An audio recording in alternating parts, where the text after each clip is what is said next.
Ok, então, boa noite, gente.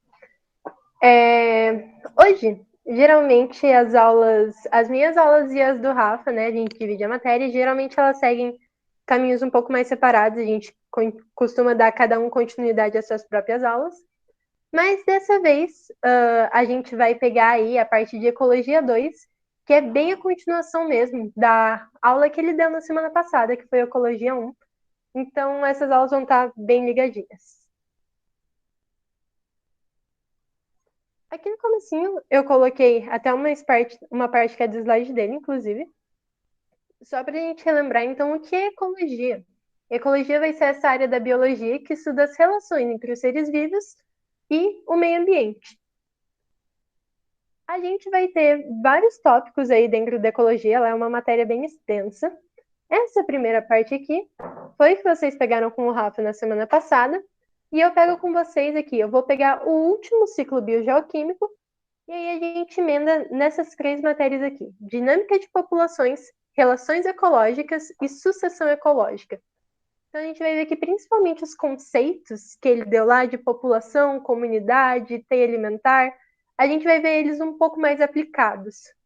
Como é que fica tudo isso a hora que a gente realmente joga todo mundo ali no ecossistema. Então, vamos lá. Bom, para começar, a gente vai falar aí do ciclo do nitrogênio. O nitrogênio, ele vai ser o gás mais abundante que a gente tem na nossa atmosfera. Ele vai ser aí, olha, 78% da atmosfera. Só que a gente tem um problema. A gente usa, sim, o nitrogênio, não de forma gasosa, a gente não usa o gás nitrogênio, mas a gente usa o nitrogênio, a forma orgânica nele, para vários processos no nosso corpo. Mas a gente não consegue absorver o nitrogênio pela respiração, pelos nossos alvéolos, igual é com o oxigênio. Você respira, o oxigênio entrou e aí ele vai fazer o que ele tem que fazer lá no seu corpo. Com o nitrogênio isso fica um pouco mais complicado, porque nem as plantas, nem os animais conseguem absorver esse nitrogênio que está na atmosfera. Os únicos seres que vão conseguir fazer isso são as bactérias e também são todas. Alguns gêneros específicos de bactérias e cianobactérias vão conseguir absorver esse nitrogênio. Então, apesar dele ser bem abundante na atmosfera, no ar, ele vai ser escasso tanto na água quanto no solo. E aí, agora vamos dar uma olhada aí no ciclo do nitrogênio. Como é que a gente vai fazer, então, para esse nitrogênio vir parar no nosso corpo? Então, vamos lá. Acompanhando aqui pela imagem, a gente começa aqui em cima. O nitrogênio está lá na atmosfera e as plantas, algumas plantas, as leguminosas, o que são as leguminosas? Feijão, soja, isso são leguminosas. Elas têm algumas bactérias associadas nas raízes delas. Então, algumas bactérias que vivem ali nas raízes delas. E essas bactérias, a gente pode chamar elas de rizóbios, porque o gênero delas é rizóbio. Essas bactérias, elas conseguem fixar o nitrogênio. Então, elas conseguem ali mudar o nitrogênio. Então, essas bactérias que estão nas raízes das leguminosas e também algumas outras bactérias que estão dispersas ali no solo, bactérias e cianobactérias, elas conseguem pegar esse nitrogênio atmosférico e fixar ele. O que isso quer dizer? Consegue transformar esse nitrogênio atmosférico em amônia, que é esse daqui, NH3 é a amônia. Esse é o nosso primeiro passo do ciclo do nitrogênio, a fixação. E aí aqui, na imagem, vocês conseguem ver que a gente tem fixação, essa setinha que a gente acabou de ver aqui, a fixação biológica, mas aí vocês também estão vendo que tem uma outra setinha um pouco mais clara aqui, que é a fixação física. O que acontece? Esse nitrogênio, ele está perdido aí no ar. Quando a gente tem descargas elétricas, às vezes essa descarga elétrica dá uma energia suficiente para essa molécula mudar. E esse nitrogênio que estava no ar, em forma de gás nitrogênio, ele vai se tornar aqui para a gente nitrito. Então, são os dois jeitos aí que a gente vai ter fixação. No nitrogênio, o que é mais comum de cair É só essa primeira mesmo, certo? Então vamos focar aqui. Então, as bactérias fixadoras, é o nome geral delas, vão fixar o nitrogênio e transformar ele em amônia. Essa foi a nossa primeira fase, a fixação. Depois disso, a gente vai ter uma outra fase que chama amonificação. O que vai acontecer? Eles transformaram aquele nitrogênio em amônia, só que essa amônia, quando ela entra em contato com a água que está no solo, ou caso ela esteja na própria água em si, ela vai se tornar um íon, o amônio, certo? Então, a amonização é isso. Quando a amônia entra em contato com a água, ela se torna um íon, que é o amônio. E é isso que a gente tem aqui. Outros jeitos que a gente tem de conseguir essa amônia é quando os animais morrem. Tanto os animais quanto as plantas, quando eles morrem, a gente sofre lá o nosso processo de decomposição. E esse processo também vai liberar amônia no solo. Então, a gente vai ter aí amônia vindo de duas fontes. Primeira, da amonização. Segunda, da decomposição dos seres vivos. Dos seres vivos mortos, no caso. Certo. Então, aqui a gente tem esse amônio. E outras bactérias, que a gente vai chamar de bactérias nitrificantes, vão pegar esse amônio e vão transformar ele num outro composto, que chama nitrito. E aí, um terceiro grupo de bactérias, também bactérias nitrificantes, vão pegar esse nitrito e transformar ele em nitrato. Esse sim, o nitrato é o que as plantas gostam, é o que as plantas vão absorver. Então, agora as plantas vão pegar esse nitrato que está ali no solo, elas vão absorver e vão usar esse nitrogênio que está aqui presente para fazer o que elas precisam. E aí você me pergunta, tá bom, a planta absorveu o nitrato aqui, tudo certo?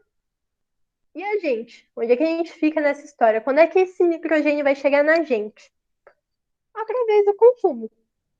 Então, a gente vai conseguir esse nitrogênio de dois jeitos. Primeiro, através do consumo de plantas. Então, quando você come uma alface, uma couve, vem nitrogênio perdido lá. E através do consumo de animais também. Porque quando você come a carne da vaca, a vaca comeu a planta antes. Então, a gente volta lá em toda aquela história de teia alimentar que vocês tiveram na semana passada. E é assim que o nitrogênio vai chegar na gente. E aí, só que isso é um ciclo, certo? Para ser um ciclo, a gente precisa fechar ele. Como é que a gente vai fechar esse ciclo? Um outro grupo de bactérias, que a gente vai chamar de bactérias desnitrificantes, vão pegar esse nitrato aqui, vai ter uma reação química e elas vão transformar ele novamente em gás nitrogênio, fechando o ciclo. Então, gente, o ciclo do nitrogênio, vocês vão ver que ele é todo ali comandado pelas bactérias, elas que vão estar fazendo todas essas mudanças para a gente, porque elas que vão ser capazes de absorver esse nitrogênio. Então, resumidão. Ciclo do nitrogênio, a gente pode dividir ele em 4 partes. Primeira parte, fixação. O que é a fixação? As bactérias pegam o nitrogênio que está no ar, transformam em amônia. Segunda fase, amonificação. Essa amônia entra em contato com a água, se transforma num íon amônio. Terceira fase, nitrificação.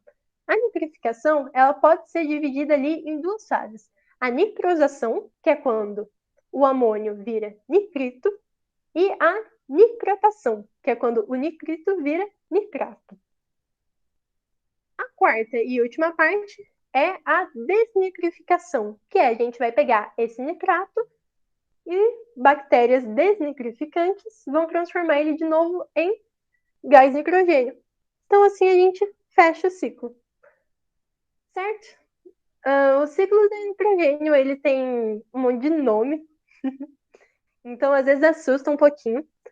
Mas é só pegar ele com calma depois e dar uma olhada que vocês vão ver que o que assusta mesmo é só a quantidade de nome. Ele é tranquilo de entender. Aqui tá só escrito isso que eu acabei de falar, caso depois vocês vão estudar vendo os slides e tudo mais, vocês podem dar uma lida. E aqui a importância do nitrogênio, a importância do ciclo do nitrogênio, né? A gente viu que aquele ciclo ali é como que esse nitrogênio vai chegar na gente, porque a gente precisa dele. E aí, para que a gente precisa dele? Ele é fundamental para a nossa sobrevivência, porque o nitrogênio ele vai estar presente nos aminoácidos e nas bases nitrogenadas. Os aminoácidos são o que vão formar as nossas proteínas. E as bases nitrogenadas é o que vai formar o nosso DNA, RNA e ATP. ATP é a nossa molécula de energia. Então a gente vai usar muito esse nitrogênio, ele é fundamental. E aí é graças a esse ciclo que a gente consegue absorver ele, já que o nitrogênio que está aqui na atmosfera, para a gente não tem uso, a gente não consegue absorver ele. Bom, ciclos biogeoquímicos fechados, agora a gente coloca o pezinho lá em dinâmica de populações. O que é dinâmica de populações? Vai ser a parte da ecologia que estuda as variações na ocorrência de indivíduos de uma mesma espécie, suas possíveis causas. O que isso quer dizer? Hoje você chega lá numa praça e você vê que tem 5 ninhos de passarinho. Daqui 2 meses você volta lá, não tem mais 5, tem 15. E aí passa mais um mês, você volta e sumiram os passarinhos, você só vê um ou outro lá perdido. Existe essa mudança nas populações. O número de indivíduos ele não vai ser sempre estável. E aí a dinâmica de populações é o que vai estudar essas variações, como e o porquê que elas acontecem. Para estudar isso, a gente vai usar uma coisa que chama densidade populacional. O que é a densidade populacional? Ela é a relação entre o número de indivíduos e o espaço ocupado por eles. Que pode ser, esse espaço pode ser em área ou volume. Então, por exemplo, eu tenho 5 passarinhos por metro quadrado. Muito passarinho, gente.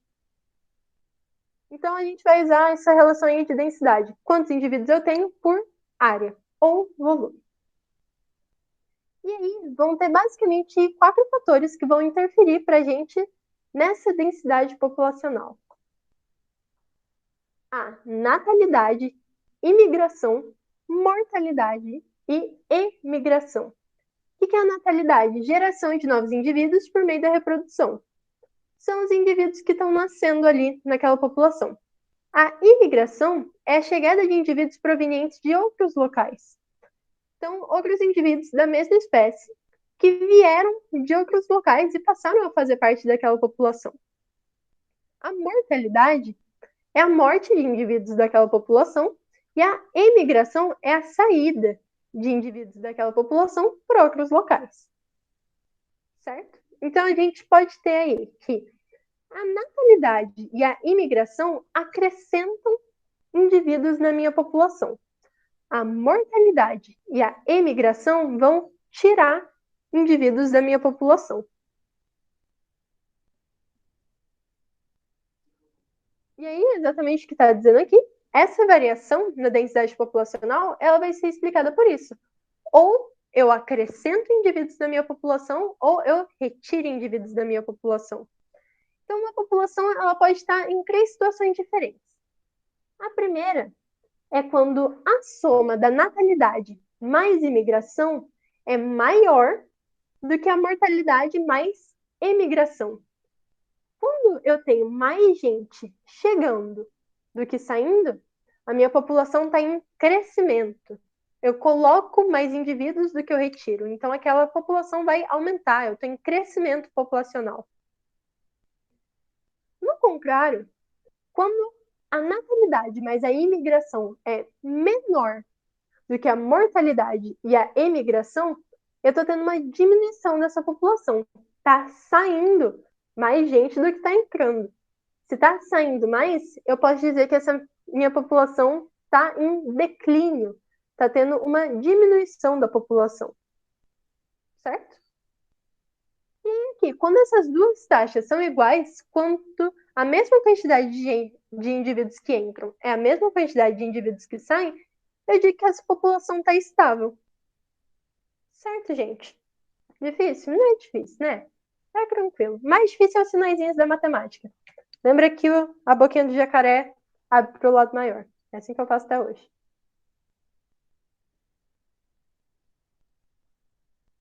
E aí, agora a gente vai começar a conversar sobre as relações ecológicas.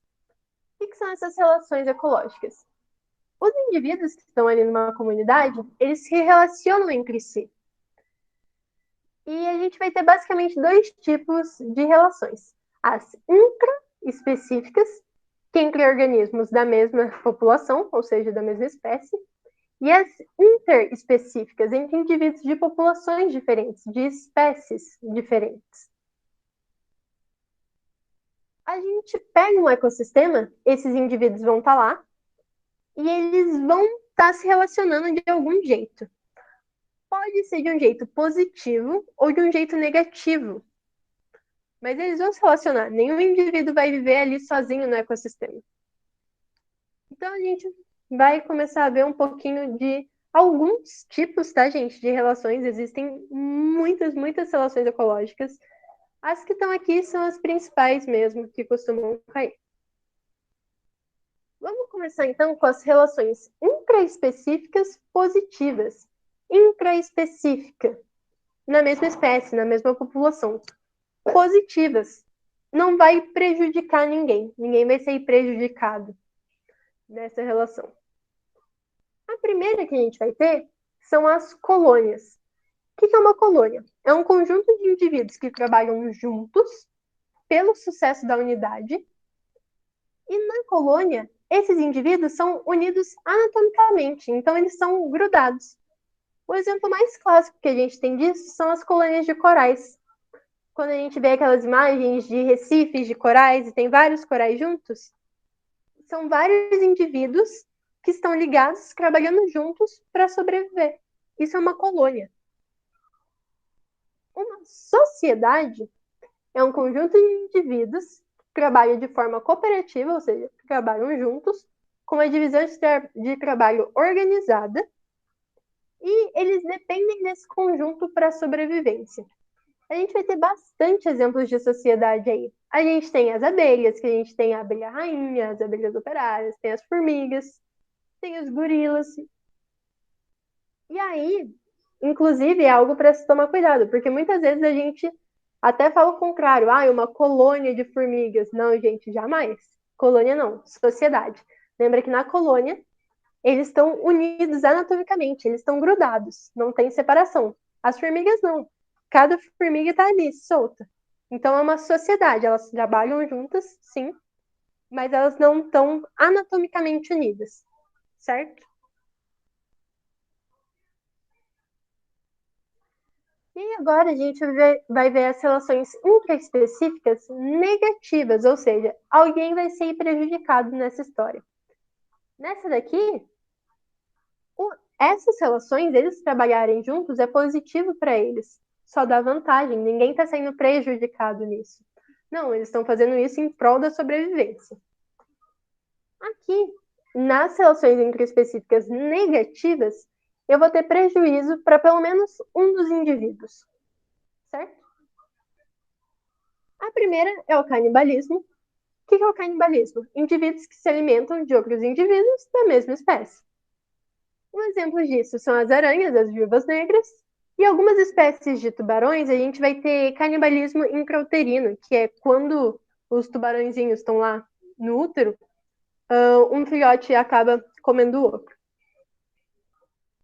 E a segunda que a gente vai ter é a competição intraespecífica, que são indivíduos da mesma espécie que competem por recursos. Então, eles vão competir por água, território, alimento, parceiros sexuais. Apesar disso ter um lado negativo, porque essa competição ela vai gerar ferimentos, ela vai gerar mortes. Então, ela vai ser negativa para pelo menos um dos indivíduos. Igual aqui no canibalismo.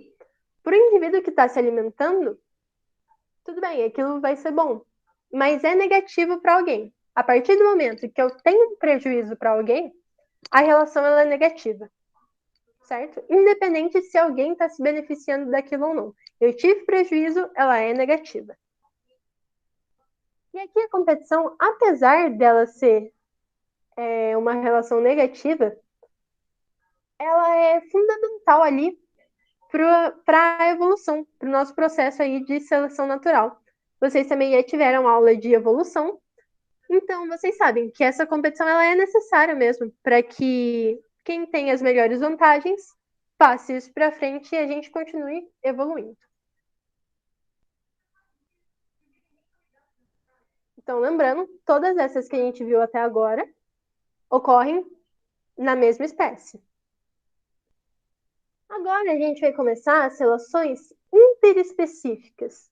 O que isso quer dizer? De espécies diferentes. São organismos de espécies diferentes que vão estar ali se relacionando, convivendo entre si. A primeira. E a gente vai começar com as positivas. Positiva quer dizer que eu não tenho prejuízo para ninguém. A primeira é o mutualismo. Mutualismo são quando duas espécies se associam e as duas são beneficiadas por essa associação. Essa associação vai trazer coisas boas para as duas, mas uma das espécies depende disso para sobreviver. Então, as duas tiram coisas boas disso, sim, mas uma das espécies, se você tira esse mutualismo, ela morre, ela não sobrevive sem a outra. Um exemplo que a gente tem aqui são os líquens e as micorizas, que são fungos e algas, certo? As algas vão realizar fotossíntese da glicose, da energia, e os fungos fornecem umidade e proteção. Então, os dois trabalham ali juntos.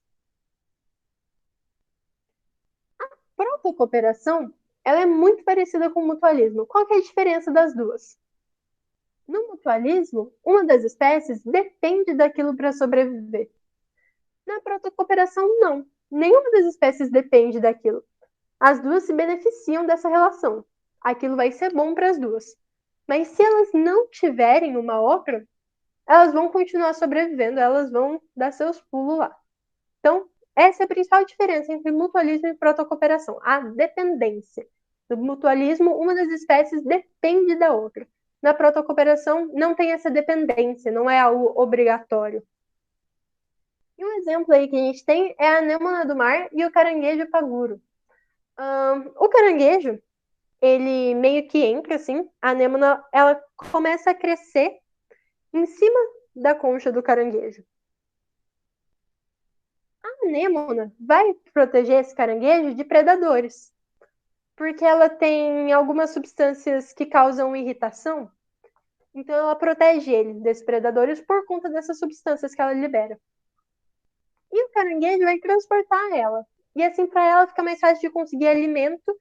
E para ela também isso é vantajoso em termos de reprodução. Ela vai conseguir chegar em lugares e alcançar pessoas mesmo, outros indivíduos que ela não alcançaria normalmente.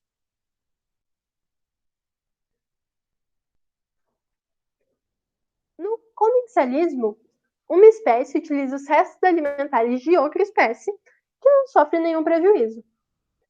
Então, uma espécie vai comer os restos alimentares da outra, mas são os restos alimentares. Então, a outra espécie não vai ser prejudicada por isso, ela não está perdendo alimento por isso.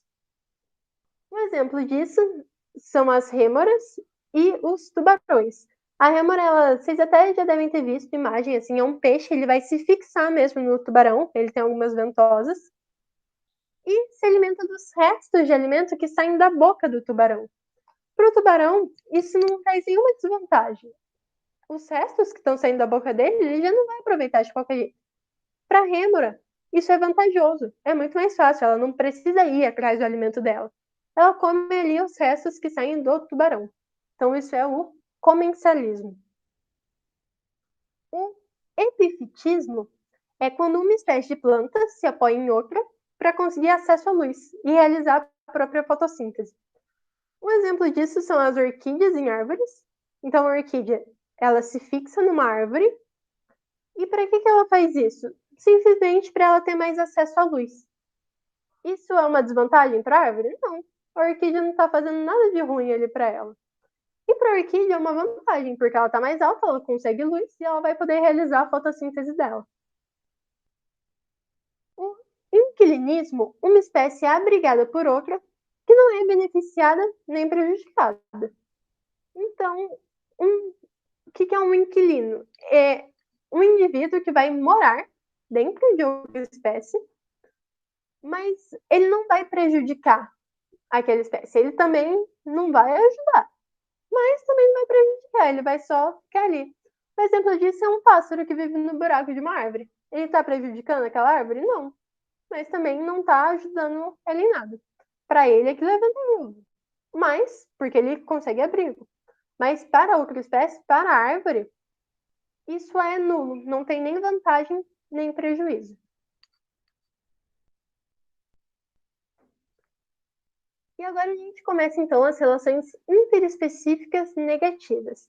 Interespecífica, então são entre espécies diferentes. Negativa, alguém vai se sair mal nessa história, vai ter prejuízo para algum dos lados. A primeira é a competição interespecífica. São duas ou mais espécies que disputam pelos mesmos recursos. Ou seja, você joga espécies diferentes ali no ecossistema e essas espécies, muitas vezes, elas vão ter que competir pelos mesmos recursos, pela mesma água, pelo mesmo alimento, pelos mesmos territórios. Isso é negativo porque as duas partes têm gasto de energia e a gente pode ter aí muitos ferimentos e morte. Então, acaba sendo negativo para as duas partes. O amensalismo é quando uma espécie libera substâncias químicas que inibem o crescimento de outra espécie. O exemplo mais clássico que a gente tem disso é o fungo penicillium, o fungo da penicilina. Ele libera uma substância, a penicilina, que impede as bactérias de crescerem. Por isso que ele é um bom antibiótico. Ele impede o crescimento das bactérias. E aí, em nenhuma dessas situações a gente tem benefício para uma das espécies envolvidas. Para o fungo, não é benéfico matar a bactéria. Para ele, tanto fez, tanto faz. Ele solta uma substância, essa substância impede o crescimento delas, mas isso não beneficia ele de nenhum jeito. A mesma coisa a competição. Ela não é benéfica para nenhum dos dois lados. Os dois lados sofrem perda de energia, ferimentos e morte.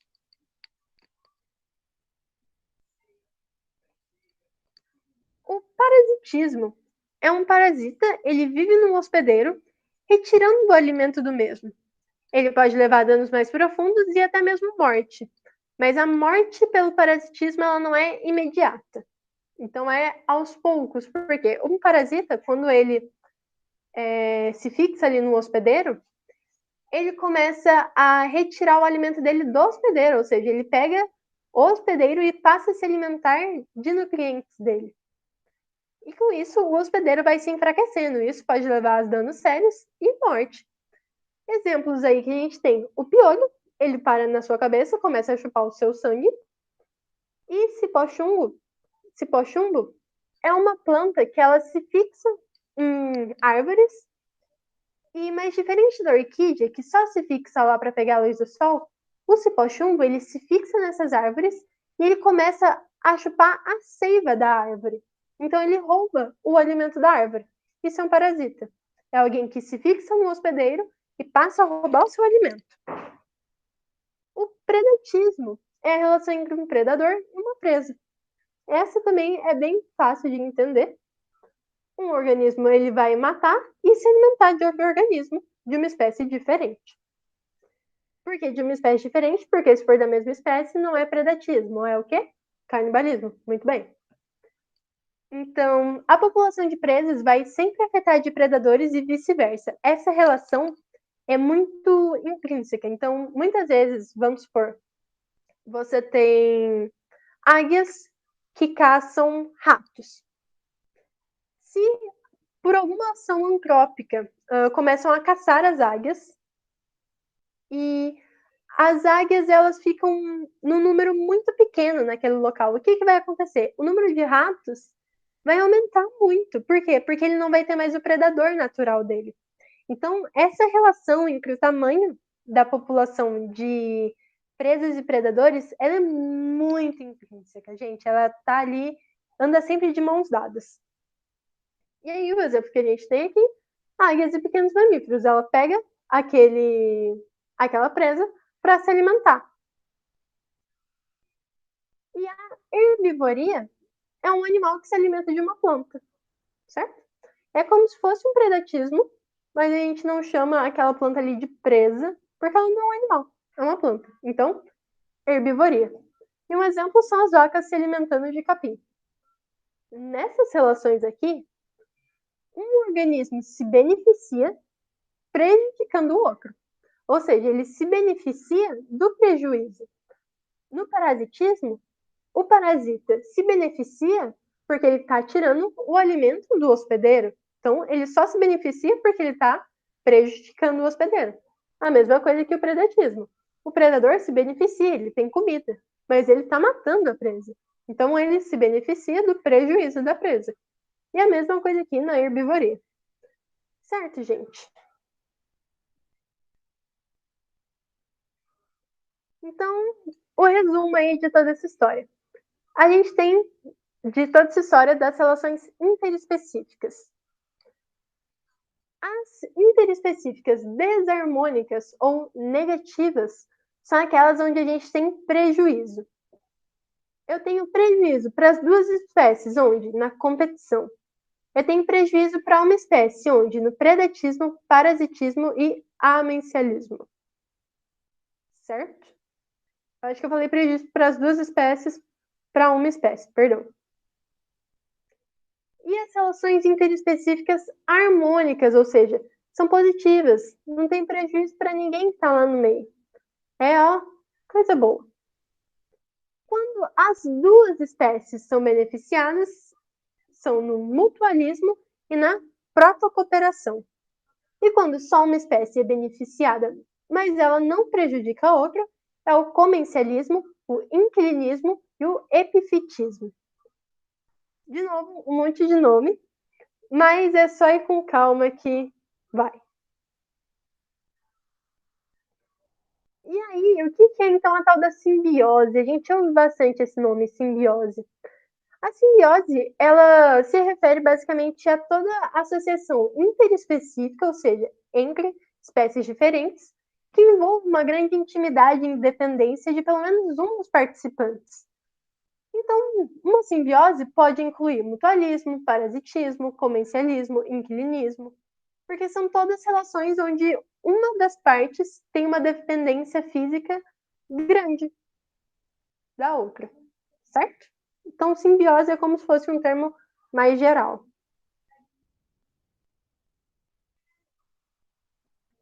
E aí, agora a gente entra aqui no último assunto da aula, que é sucessão ecológica.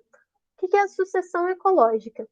As comunidades de um ecossistema sofrem alterações durante o tempo, seja por ação humana, seja por processos naturais. Essas modificações são chamadas de sucessão ecológica. Então, as coisas elas estão num movimento constante, não é nada estático. Se você vai num lugar hoje e você volta lá 10 anos depois, aquele ecossistema vai ter mudado, as populações, as comunidades, as relações de lá vão ter mudado.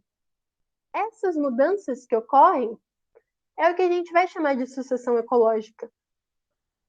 As espécies que chegam no ecossistema, elas vão modificar aquele ecossistema de algum jeito. Seja pelas relações que elas têm com outras espécies, seja por substâncias que elas liberam. E essas modificações que elas vão fazer podem ou não favorecer outras espécies. E é esse favorecimento ou não de outras espécies que vai causando para a gente essas mudanças no ecossistema. E essas mudanças são o quê? Sucessão ecológica. Então, vamos lá, alguns conceitos aí importantes. Primeiro, produtividade bruta. O que é produtividade bruta? É toda a matéria orgânica produzida pelos produtores. As plantas fazem fotossíntese, elas vão fornecer oxigênio e elas vão produzir glicose. A produtividade bruta é tudo aquilo que elas produzem. A respiração da comunidade, ou R, vai ser todo o gás de oxigênio que a comunidade consome. Ou seja, as plantas produzem o gás de oxigênio. Mas a comunidade, os animais, as populações que estão lá, vão consumir esse gás de oxigênio. Esse consumo é a respiração da comunidade. E a produtividade líquida é o saldo resultante entre a produtividade bruta e a respiração da comunidade. Ou seja, produtividade líquida é a produtividade bruta menos a respiração da comunidade. Ou seja, a produtividade líquida é o quanto eu produzo menos o quanto eu uso. Certo? Isso em relação ao oxigênio. E aí, a gente vai ter algo que a gente chama de comunidade clímax. O que é uma comunidade clímax?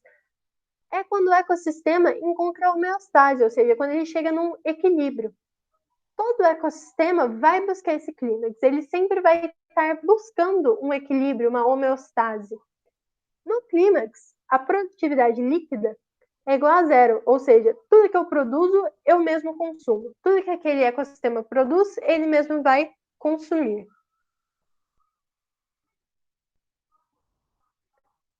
E vamos lá. A gente vai ter, então, a sucessão primária. O que é a sucessão primária?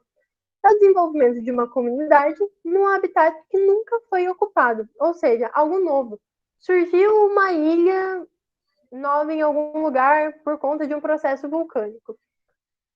A primeira espécie que começar a ocupar aquele lugar vai ser uma sucessão primária, porque aquele lugar nunca foi ocupado antes. É a primeira ocupação.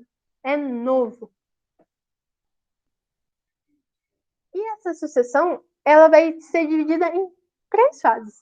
A primeira fase a gente chama de ecese. O que é ecese? É uma fase inicial. Esse ambiente ele vai ser colonizado pelas espécies pioneiras. O que são espécies pioneiras? São espécies capazes de sobreviver a condições peculiares do ambiente. Então, elas não precisam de muito para sobreviver. Um exemplo que a gente tem são os líquens e os musgos. Nessa fase, na ecese, a produtividade líquida é maior do que zero, ou seja, eu tenho saldo positivo de matéria orgânica. Eu produzo, esses líquens e musgos, eles vão estar produzindo sim, mas não vai ter ali muito consumo. Então, meu saldo ele vai ficar positivo. A segunda fase é a série.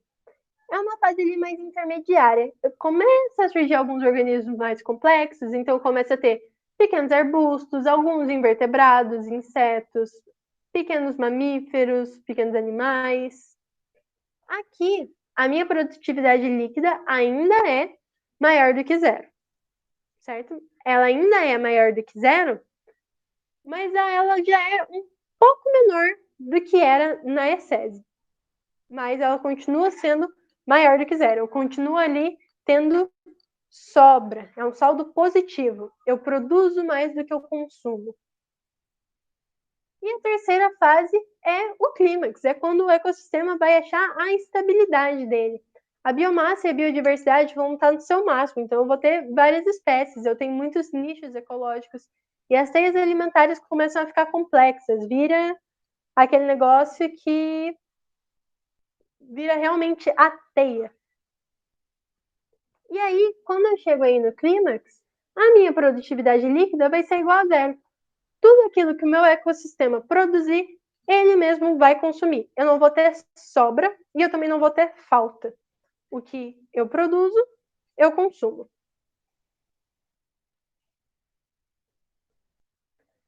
E aí a gente também tem a sucessão secundária. O que é a sucessão secundária?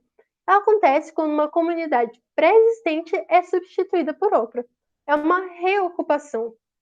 Ou seja, não é como lá na sucessão primária, essa ocupação era algo novo. É um lugar que nunca foi habitado antes.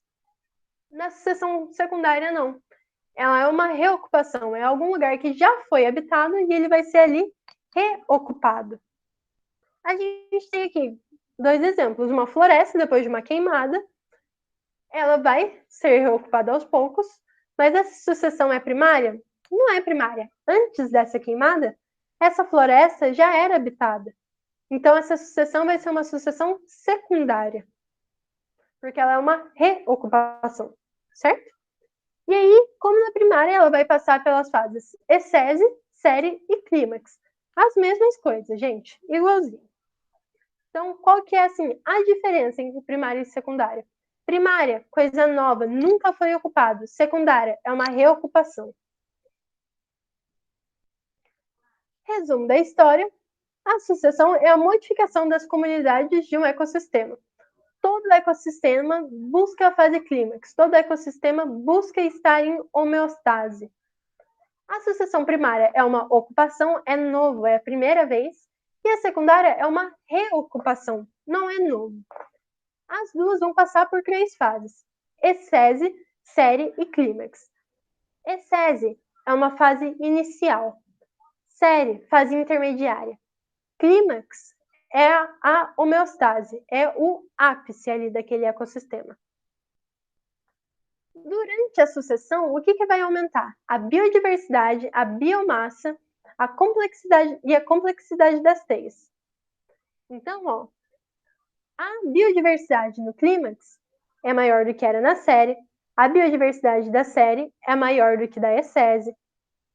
Todas essas coisas aqui, biodiversidade, biomassa, complexidade das teias alimentares e homeostases, elas vão aumentando conforme a sucessão. O que diminui conforme a sucessão? Produtividade líquida. Aqui no clímax, minha produtividade líquida é igual a 0.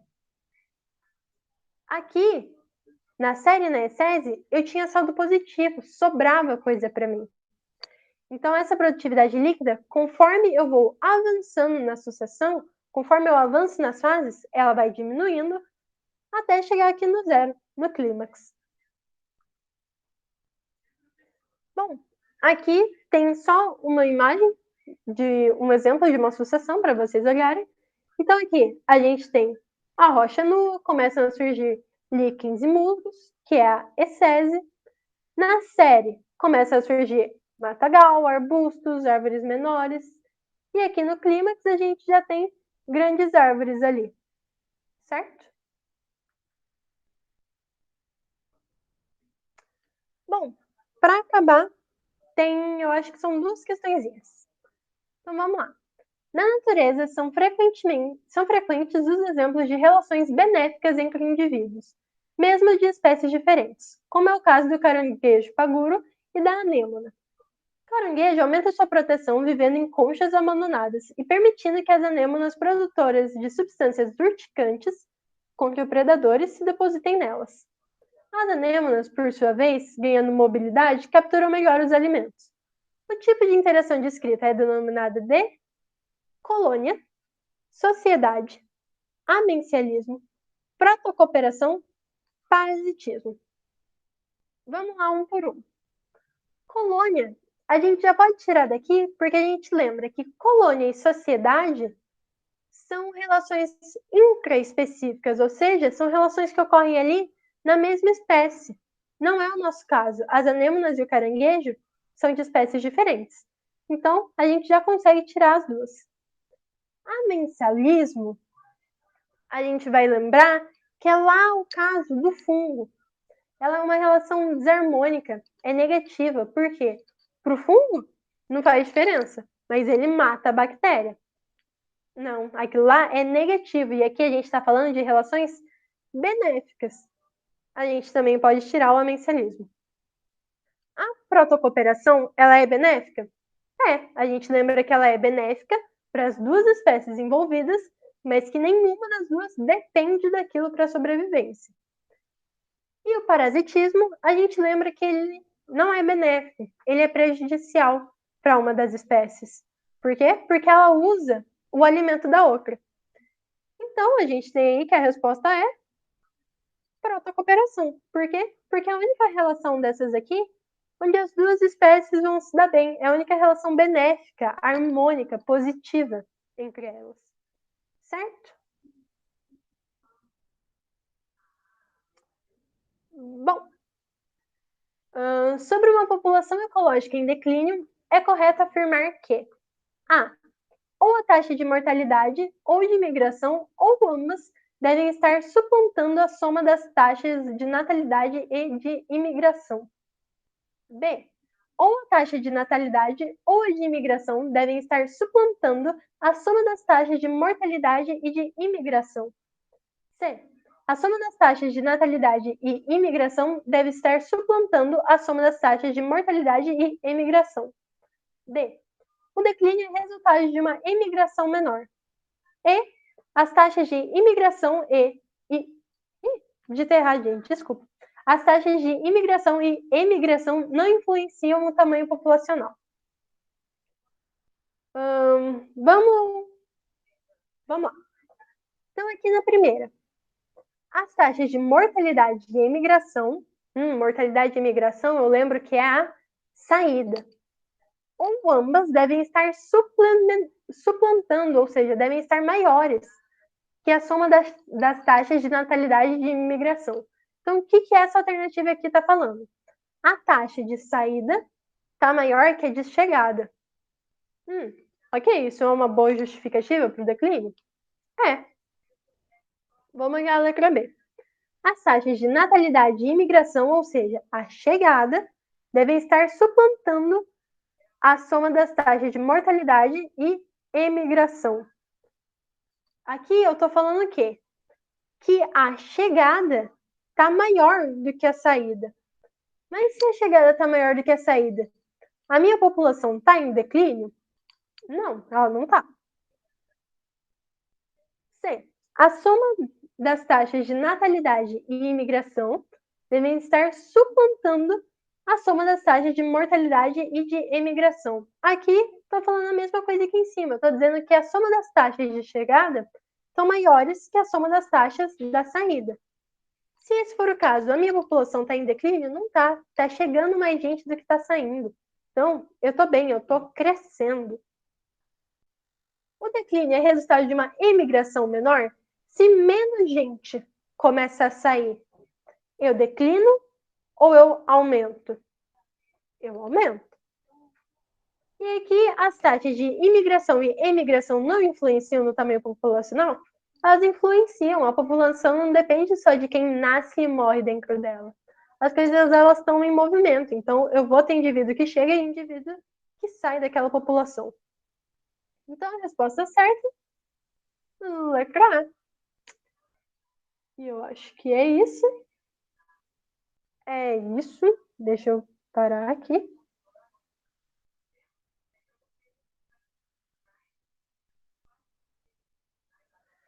Bom, gente, é isso. Obrigada pelos ouvidos, obrigada pela atenção.